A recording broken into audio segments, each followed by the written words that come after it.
They said the wind itself paused to listen that morning as the big girl in the faded calico dress was led down the dusty street like a sacrifice. Clara May Hensley kept her eyes on the ground, afraid to meet the stares that burned hotter than the noon sun.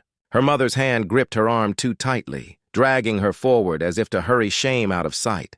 The preacher stood beneath the crooked sign of the town hall, his Bible trembling in the breeze. At the far end of the street, seated in a wooden chair beside a hitching post, waited the man she was to marry, Luke Carver, the rancher who hadn't stood on his own legs in nearly 2 years. He looked at her with no warmth, only calculation. The townsfolk whispered behind gloved hands. He can't walk, she can't find a husband. Guess it suits. The words fluttered through the dust like crows. Clara felt each one land. She wanted to shrink, to disappear into the earth that had already decided her worth. The vows were spoken without joy. When the preacher said husband and wife, Luke's jaw tightened. He signed the paper with a hand that trembled from old pain, not nerves. Sheriff Amos Tully, an old friend of her late father's, pushed the document toward Clara. "It's a good deal, girl," he murmured. "You'll have a roof and a name. He'll have someone to tend him," she signed. Her mother exhaled, satisfied. "At least now you'll be someone's burden instead of mine," she said under her breath. That night, Clara rode in a wagon to the Carver ranch. The sun bled out behind the mountains, leaving only the sharp scent of sagebrush and the creak of wheels. The ranch house loomed against the horizon, a skeleton of wood and silence. When she stepped inside, the air smelled of dust and loneliness. Luke pointed toward a narrow hallway. "You'll find your room at the back. Don't expect kindness," he said flatly. She nodded. "I never do, sir. Days turned to weeks." The house learned her rhythm before he did. Each morning she lit the stove, cooked bacon and cornmeal, and left his plate by the window where he liked the light. He rarely spoke. His cane scraped the floorboards like a second heartbeat. The ranch hand, old Hank, watched her with a quiet sort of awe.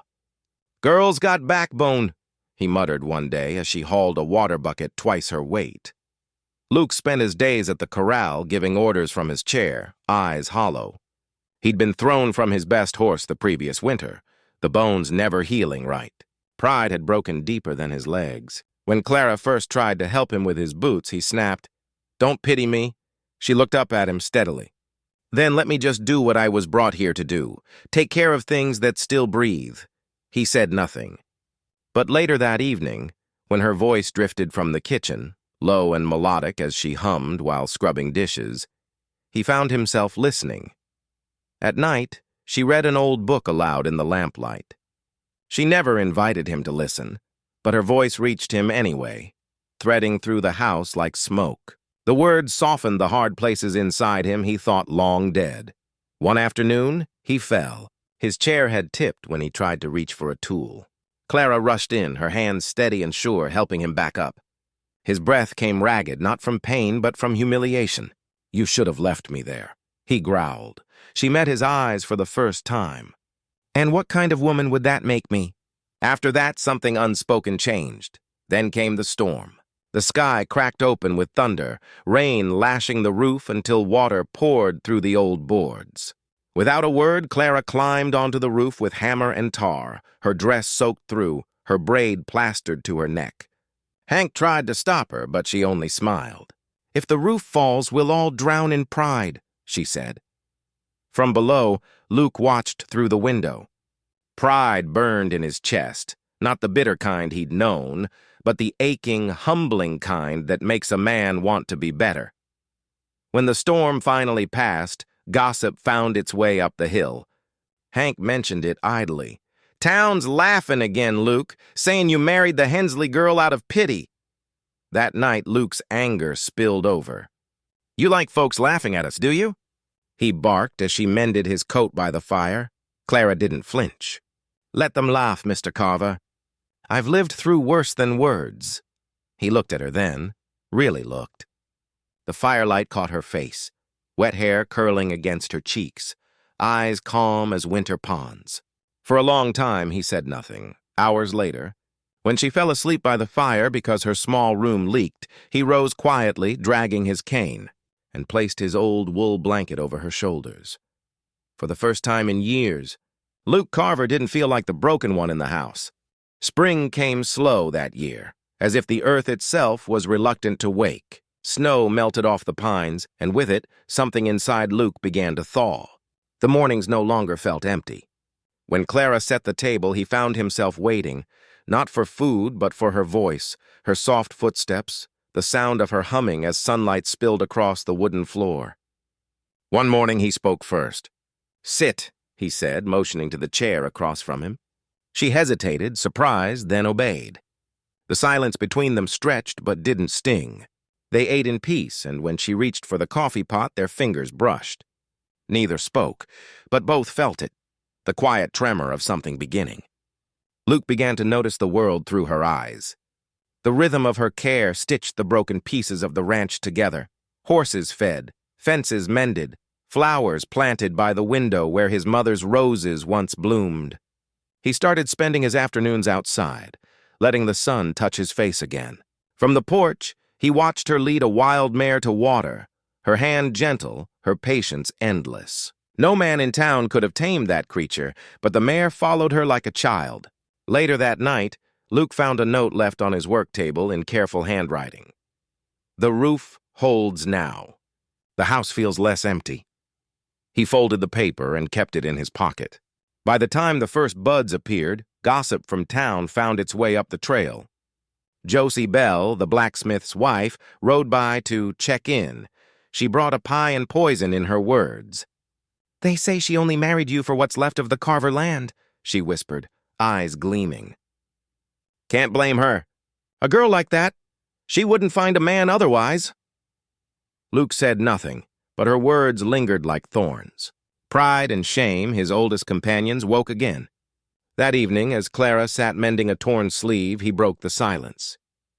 "Tell me, Clara May," he said, voice low but sharp. "Was it ever me you wanted, or just my name, my home, the food on the table?" Her needle froze midair. The hurt in her eyes was quiet, dignified. "I wanted to belong somewhere that wasn't cruel," she said. "If that's sin enough, I'll pack my things." And she did. She moved like a ghost through the dark house, folding her dresses, placing her ring on the table beside the cold lamp. When Luke realized she was leaving, something inside him cracked open. He pushed himself from the chair, fell to the floor, pain shooting through his legs. Still, he dragged himself to the doorway, calling after her. "Clara May, don't go." But the storm had already started. Rain lashed the porch, wind tearing through the open door. He reached the threshold, mud on his hands, his voice hoarse. "Please," he whispered. But she was gone into the night. By dawn, the ranch hand, Hank, found her half a mile down the hill, soaked and trembling beneath her shawl. "Miss Clara," he said breathlessly, "Luke fell. Ain't moved since. You best come quick." She didn't hesitate. The rain had softened to mist when she reached the house. She pushed open the door and found him collapsed beside the hearth, pale, barely breathing. She dropped to her knees, lifted his head into her lap, tears mingling with the rain on his face. "You fool, man," she murmured, voice breaking. "I didn't come for your land. I came because you needed someone who wouldn't turn away. I came because I did too." His eyelids fluttered. He looked up at her like a man who'd just found light after years underground. "Then stay," he whispered. "Stay and belong here. With me." Her hand trembled as it found his. "Only if you promise to stop fighting ghosts that aren't real." "I promise," he said. Outside, the last of the storm broke. The rain slowed to a hush and dawn poured through the window like forgiveness. The house smelled of wet earth and coffee and something tender. Hope, maybe, or love. Weeks passed, and the town's whispers changed their tune.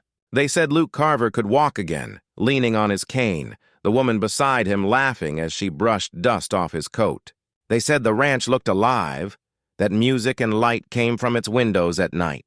Sometimes they rode into town together, she sitting tall on the wagon seat, he beside her, proud in a way that had nothing to do with pride. Folks would stare, but this time Clara didn't lower her gaze. She had found something far rarer than respect. She had found peace. And when the sun slipped behind the ridge and the day turned gold, Luke would take her hand, and they'd watch the light fade together, saying nothing at all. They didn't need to. Because love out here was never about words or beauty. It was about staying, through storms, through shame, through the silence that teaches two hearts to beat in the same quiet rhythm. And if you listen close enough, you can still hear the wind carrying their story down the valley, whispering, "They said she was too much woman and he was half a man, but together they made something whole." And that's how love begins out here, not in grand declarations, but in the small mercy of not leaving,